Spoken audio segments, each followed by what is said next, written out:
narrative. I don't remember exactly when things started to shift, but I know that by the time I realized how distant we had become, it was already too late. For years, I had done everything I could to keep us connected. I planned date nights, surprised her with little gestures, her favorite coffee in the morning, tickets to a show she mentioned in passing. I tried to keep our conversations deep, real. I wanted us to be more than just two people living under the same roof. But at some point, the dynamic changed.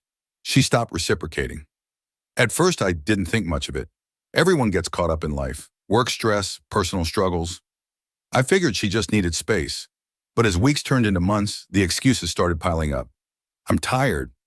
Work has been overwhelming. I just need some time for myself. And I gave it to her. Every time. I convinced myself that if I just kept showing up, if I just kept trying, things would get better. But they didn't. She buried herself in her hobbies, spent more time on her phone, went out with friends without inviting me. I would come home from work, and the house wouldn't feel like home. It felt like a shared space where we coexisted. Conversations became surface level, stripped of any real emotion. She wasn't angry at me. She wasn't cruel. But she wasn't present either. I still remember the night I confronted her about it. We were sitting on the couch, the TV playing some random show neither of us was paying attention to.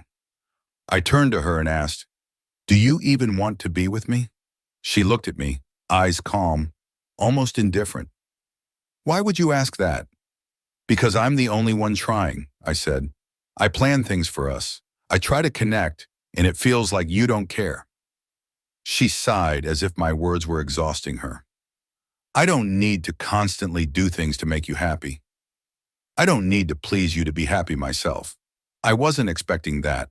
Not the words, not the tone. Like I was being unreasonable for wanting my own wife to care about our relationship. Something inside me shut down at that moment. I stared at her, trying to process what she had just said. She didn't need to please me. Fine. But wasn't marriage supposed to be about mutual effort? About wanting to make each other happy, not out of obligation, but because you actually cared. I could have fought back, argued, demanded an explanation, but I didn't. Instead, I sat there absorbing the weight of what she had just admitted. It wasn't anger that I felt in that moment. It was clarity. She didn't see my effort as love. She saw it as pressure. I nodded, more to myself than to her. "Okay." She didn't ask what I meant by that. She just turned back to the TV, as if the conversation had already ended. But for me, that night was the beginning of something different. Because for the first time in our marriage, I stopped trying. The next morning, I woke up before her, just like I always did. I made coffee, but only for myself. I sat at the kitchen table, scrolling through my phone, drinking it in silence. Normally, I would have brought her a cup, placed it on her nightstand like I had done for years. But not today. Last night's conversation kept replaying in my head. "I don't need to please you." It wasn't the words themselves that got to me. It was the meaning behind them. It was the realization that I had been playing a one-sided game for longer than I wanted to admit. So I stopped playing. I didn't tell her. I didn't make a big declaration about not trying anymore or demand she notice the shift. I just let go. I stopped being the first to text during the day. If she reached out, I'd respond. If she didn't, I wouldn't. I stopped planning date nights, no more dinner reservations, no more spontaneous movie tickets. I stopped initiating conversations about our relationship, about our future, about anything deeper than basic small talk. And I waited. At first, nothing changed. She seemed perfectly fine, maybe even relieved. The silence that had felt suffocating to me now felt natural to her. She went about her routine as if nothing had happened. For a while, I thought maybe I had been overreacting. Maybe this was just who she was now. Maybe I had been expecting too much. But then, little things started to shift. She noticed when I stopped greeting her with a kiss when I got home. She noticed when I didn't ask about her day. She noticed when I spent more time on my own, at the gym, playing video games, working late, not because I was trying to make a point, but because for the first time in a long time, I was prioritizing myself instead of chasing something that didn't exist anymore. One night, about 2 weeks into this silent experiment, she spoke up. "You've been different lately," she said, standing in the kitchen while I cleaned up after dinner. I shrugged. "I guess. Is something wrong?" That was the part that almost made me laugh. Was something wrong? Now she was asking? "I don't know," I said, keeping my voice even. "You tell me." She frowned like she was trying to figure out what I meant, but I didn't clarify. I let her sit with it, the way I had been sitting with everything for months. She didn't push for an answer. She just walked away. That was when I knew something had cracked, because for the first time in a long time, she wasn't the one pulling away. I was. And for the first time, she seemed to notice the emptiness I had been feeling all along. She didn't ask again. Not that night, not the next day, not even the next week. It was like she had noticed something was off, but wasn't sure if she wanted to acknowledge it. Or maybe she thought it would just go away if she ignored it long enough. I wasn't ignoring it. I was living it. The silence between us had settled into something cold and indifferent. We were no longer fighting. We simply existed alongside each other. Two people sharing a space, speaking only when necessary, following routines that never overlapped. So when a work trip came up, a conference in another city, I didn't even tell her right away. Normally, I'd remind her weeks in advance, make plans around it, maybe even bring her something back. This time, I just packed my bag, booked my flight, and left. She barely reacted when I told her. Just a nod. No questions about how long I'd be gone, no safe travels. That was the moment I knew. Knew that something was deeply broken. The trip itself was uneventful, filled with meetings, presentations, and small talk with colleagues I barely knew outside of work. I went through the motions, nodding at the right times, answering emails in between sessions, pretending I cared about the networking opportunities. And then, on the second night, there was her. A woman I had worked with before. Someone who always had a way of making conversations feel effortless. She laughed at my jokes, leaned in when I spoke, made me feel seen. It wasn't even about attraction. It was about attention, about feeling like I mattered to someone, even if just for an evening. We sat at the hotel bar after dinner, talking about work, about life, about everything and nothing. I don't remember what joke I made, but she laughed, touching my arm lightly, and for the first time in months, I felt something that wasn't frustration or exhaustion. And I let it happen. Not the affair, not the physical part, but the thought, the possibility. What if? What if I didn't go back to a house that felt empty? What if I let myself feel wanted again? What if I stopped caring about a marriage that seemed to be dissolving whether I fought for it or not? I didn't kiss her, didn't cross any lines, but I wanted to. And that scared me more than anything. Back in my hotel room, I stared at my phone. No missed calls, no texts, no, "How's the trip?" No, "Good night." Nothing. I set the phone down, my hands gripping the edge of the mattress. I had spent so long thinking I was the only one who cared, but in that moment, I realized something even worse. Maybe she didn't care at all. And if that was true, then why was I still holding on? The flight home felt longer than it should have. I sat there, staring out the window, replaying every moment of that night in my head. Not just the conversation at the bar, not just the woman who had made me feel something, but the way I had hesitated, the way I had wanted it, the way it had taken everything in me to walk away. I had spent years believing that marriage was about effort, that if I just kept trying, if I just held on a little longer, things would get better. But now I wasn't sure if there was anything left to hold on to. By the time I got home, it was late. The house was dark, quiet. I set my bag down in the entryway and waited, half expecting her to come out of the bedroom, to ask how my trip was, to show some kind of reaction to my return. Nothing. I walked to the kitchen, poured myself a glass of water, and stood there in the silence, listening to the hum of the refrigerator. This was my life now. This was my marriage, and I was done pretending it didn't hurt. I didn't go to bed right away. I sat on the couch, phone in hand, debating whether I should say something or let it go. But this time I couldn't let it go. I walked into the bedroom and turned on the light.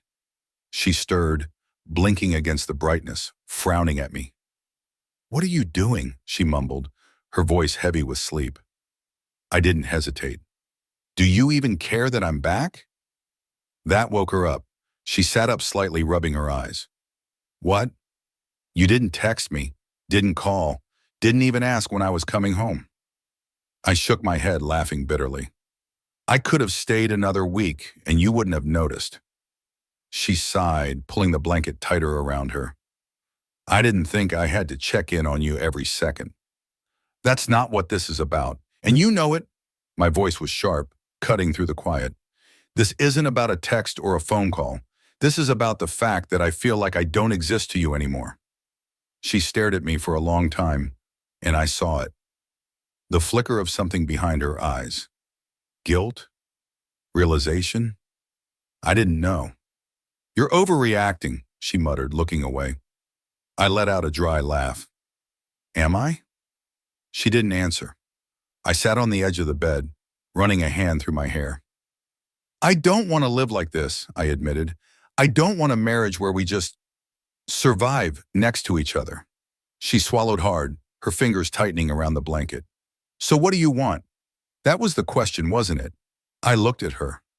Really looked at her. The woman I had once built a life with. The woman I had fought for. The woman who had told me she didn't need to please me. "I want us to want this," I said, my voice quieter now. "But I can't be the only one trying. If you don't want this anymore, just say it. If we're done, let's stop pretending." Her eyes glistened, but she didn't look away this time. She didn't answer right away either. But for the first time in a long time, she wasn't shutting down. She wasn't ignoring me. She was listening. And for the first time, I saw something I hadn't seen in her for months. Fear. She didn't speak right away. She just sat there, gripping the blanket like it was the only thing keeping her together. And for the first time in a long time, I saw something real in her expression.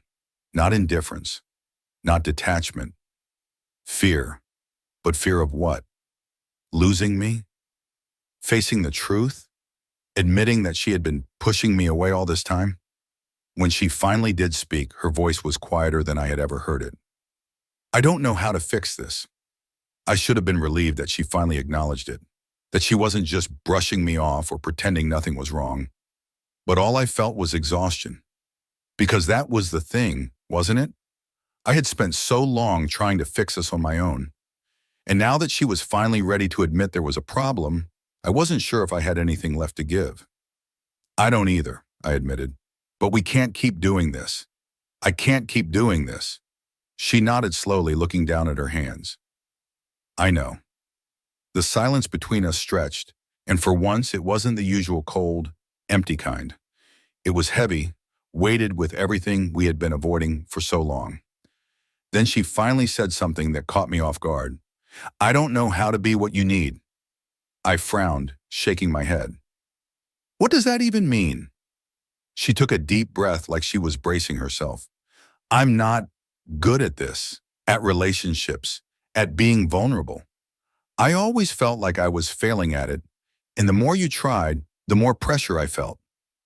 Like if I didn't respond the right way, if I didn't meet your expectations, I was disappointing you." I stared at her, trying to process what she was saying. "So you shut down instead?" She nodded. "It was easier, safer."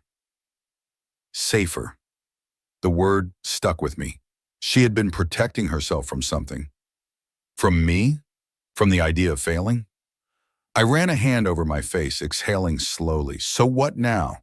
She hesitated, then said, "We figure it out, together." I wanted to believe her. I wanted to trust that this wasn't just another empty promise. But I also knew that words weren't enough. So we set rules. Not in some dramatic, desperate attempt to fix things overnight, but because we needed structure, something to break us out of the patterns we had fallen into. Rule 1, therapy. We needed an outside perspective, someone who could help us unravel all the resentment and miscommunication we had buried under years of silence. Rule 2, space. Not distance, not avoidance, space. room to exist as individuals without feeling like we were responsible for carrying the other person's happiness entirely. Rule 3, honesty. No more passive-aggressive silence. No more assuming the other person just knew what we needed. If something was wrong, we said it. If something was missing, we talked about it. No more guessing games. She agreed to all of it. I saw something in her that I hadn't seen in years. Not just guilt, not just fear, but effort. It wasn't perfect. It wasn't a magical moment where everything suddenly felt right again. But it was a start. Effort was one thing, change was another. The first few weeks after our conversation were strange. Not bad, not necessarily good, just different. It felt like we were two people trying to learn how to exist around each other again. Except this time, we weren't pretending everything was fine. Therapy was awkward at first. Sitting across from a stranger and saying out loud all the things we had been avoiding for years wasn't exactly comfortable. But it forced us to be honest in a way we hadn't been in a long time. She admitted things I never thought I'd hear her say. That she had been emotionally distant because she didn't know how to be vulnerable without feeling like she was losing control. That she never meant to make me feel unwanted, but she convinced herself that needing me, wanting me, made her weak. That she had been afraid of failing as a wife. So instead of trying, she just detached. Hearing it didn't fix everything overnight. But it made sense. And I admitted things too. That I had been so desperate to keep us together that I never stopped to consider whether my version of trying was actually what she needed. That I had tied my happiness too closely to how much effort she put in, instead of realizing that no one person should be responsible for keeping a marriage alive alone. We had spent so long misunderstanding each other that we had built an entire marriage on expectations neither of us knew how to meet. So we started over. Not by going back to who we used to be, but by figuring out who we were now. It was uncomfortable at first. We didn't fall back into old routines, and maybe that was for the best. Instead of forcing date nights out of obligation, we found moments that felt natural. Instead of waiting for the other to initiate conversations, we actually spoke when something was on our minds. And the space, giving each other room to breathe, to be individuals, helped more than I ever thought it would. I stopped waiting for her to fix things, and she stopped feeling like she had to perform some version of what a wife was supposed to be. One night, months later, we were in the kitchen making dinner together. It was something simple. Pasta, nothing fancy. She was chopping vegetables. I was stirring the sauce, and she made some sarcastic comment about my terrible cooking skills. And then she laughed. Not the polite, small chuckles I had gotten used to. A real, unguarded laugh. I looked at her, really looked at her. She wasn't laughing because she felt like she had to. She wasn't forcing anything. She was just present. Our story has come to an end. If you've made it this far, how about subscribing to our channel? It helps us immensely. I've selected 2 other videos for you that I'm sure you'll enjoy. Feel free to click on them. I'll be waiting for you in the next story. See you soon.